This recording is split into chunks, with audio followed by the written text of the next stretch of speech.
How excited is Arne Slot about this game on Sunday afternoon?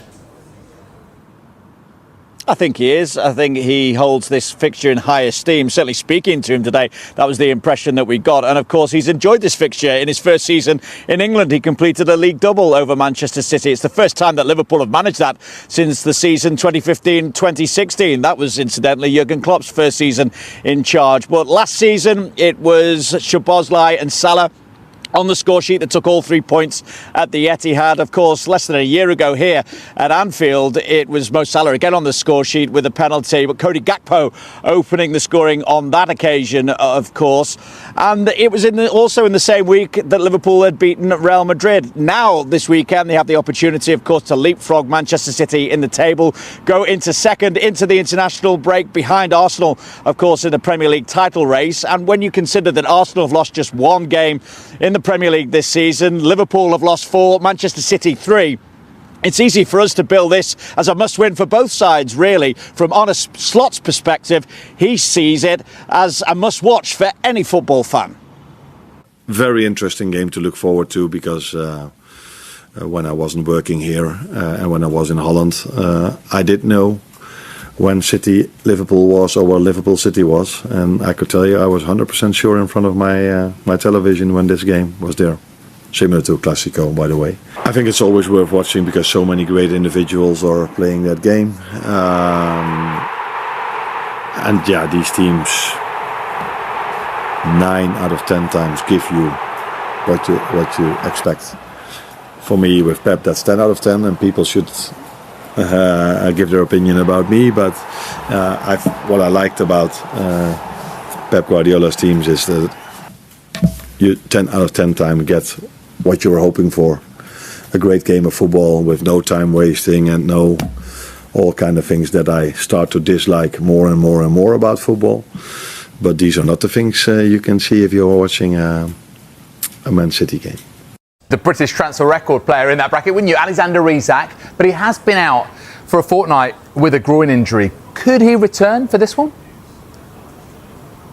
There's potential for it, let's say that. He has, of course, missed 4 games since he injured that groin against Eintracht Frankfurt. He hasn't even trained, actually, up until this point, at least with his teammates, since sustaining that injury either. Slot did say prior to the Madrid game, actually, that he had a chance of being involved against Manchester City, but that he definitely wouldn't start. And, of course, it's nearly 3 weeks, actually, since he did that injury. When you've had that time out, you're not going to be at full match sharpness. Remember, just before that game against Eintracht Frankfurt, Arne Slot had spoken about judging him properly because he'd had that mini pre-season under his belt now after the protracted move to Liverpool over the summer, and he felt that now was the time to start judging him. It looks like he's asking for a little bit more patience once again when it comes to Alexander Isak, but in terms of being involved against Manchester City, at least the signs are positive. He will train for the first time today with the team again, so after being 3 weeks out. So I know that I said 3 weeks ago his pre-season has ended, so now it's time for us to see where he is. But I have to come back to those words, because if you're 3 weeks only with the rehab, that doesn't bring you back to the levels he was 3 weeks ago. Although our rehab team is doing an incredible job, but you cannot compare rehab with games of football or training sessions with the team. As much as we try to replicate it, that's simply not possible.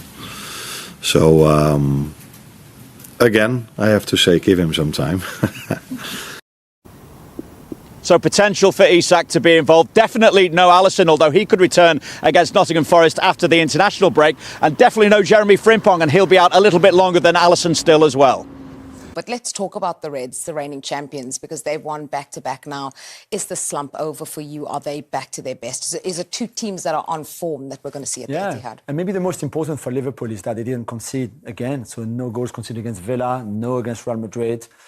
Against the Real Madrid team, for example, in great form with Kylian Mbappe, certainly firing. So after all the goals that you see there, 3 against Brentford, 2 against United, it was almost a 2 per game for some of those games there. And to have managed to get more balance in your team, certainly with Szoboszlai, Gravenberch and McAllister starting again now, no Wirtz anymore, that has helped.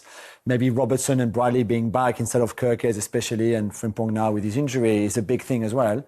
But it's just not to concede those 2 games in a row would have done them a lot of good, really, because that was also the problem. Yeah, with the ball you could do better, and yet they are gifted some goals there by how Villa were poor in that build-up phase. But it's more how solid they were defensively in that game and in the Real Madrid game, with the intensity, the pressing, that I think would please Arne Slot the most. Yeah, Grabovic back and on the score sheet as well. You mentioned impressive defensively, but also pointed out that midfield, and that midfield trio kind of reverted back to what we know and what's been a little bit more familiar, and it's working. It is, and I don't know if, understandably, Slot had his ideas, and I think he was in some ways a little bit stubborn. He stuck with those. He kept, he tried various different players at right back. I think, obviously, Kirkes, wonderful player, was incredible at Bournemouth. There's no doubt he will be a success at Liverpool, I think.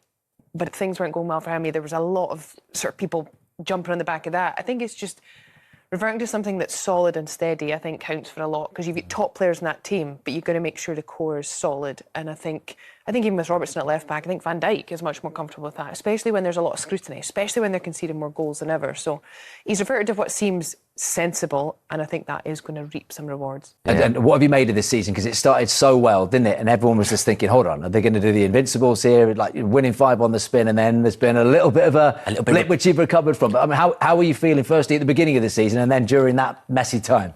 Start of the season, fantastic. I think we were playing amazing. And then obviously we've had a little blip. Hopefully now the blip's out of the way and we can just keep pushing and win the league. That's obviously the aim, but yeah, man, I think we're doing well so far. I think it's obviously under a new manager with Slot.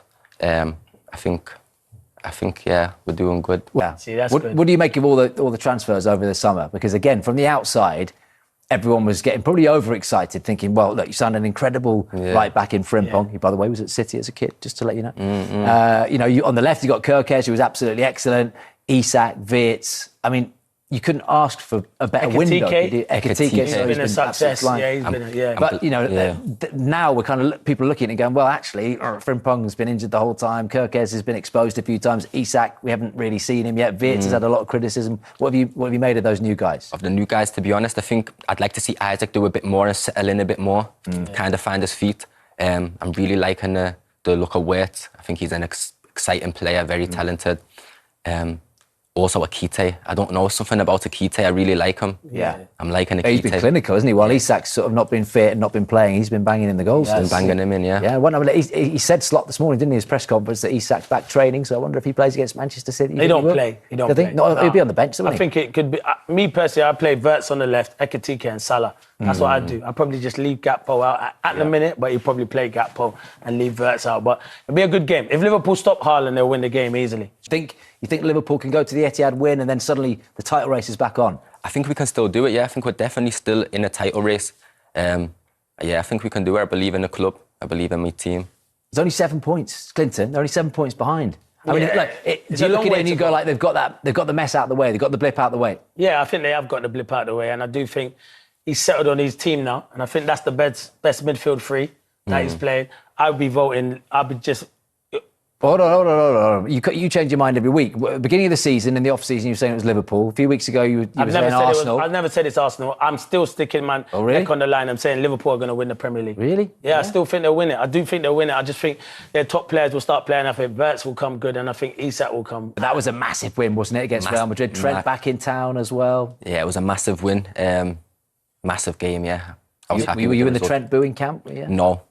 To be honest, I can understand it. But at the same time, he's a Liverpool legend, man. You know what I mean? He's done so much for the club. I was going to ask you that. You think he is, genuinely? And I think, as a neutral, I think he is. You know, local coming boy. Through the youth team. Comes through, yeah, exactly. You know, especially how Klopp transitioned him into that attacking right back and with Robertson on the other side. But you win the Champions League, you win the Premier League as a local boy from the academy. You've got to be a legend of that football club, haven't you? Yeah, of course. Yeah, it's one of them, and I'm not really sure about why the stick and all of that. I'm not really into giving him stick. I wish him the best, man, and I think he's a great player. Yeah.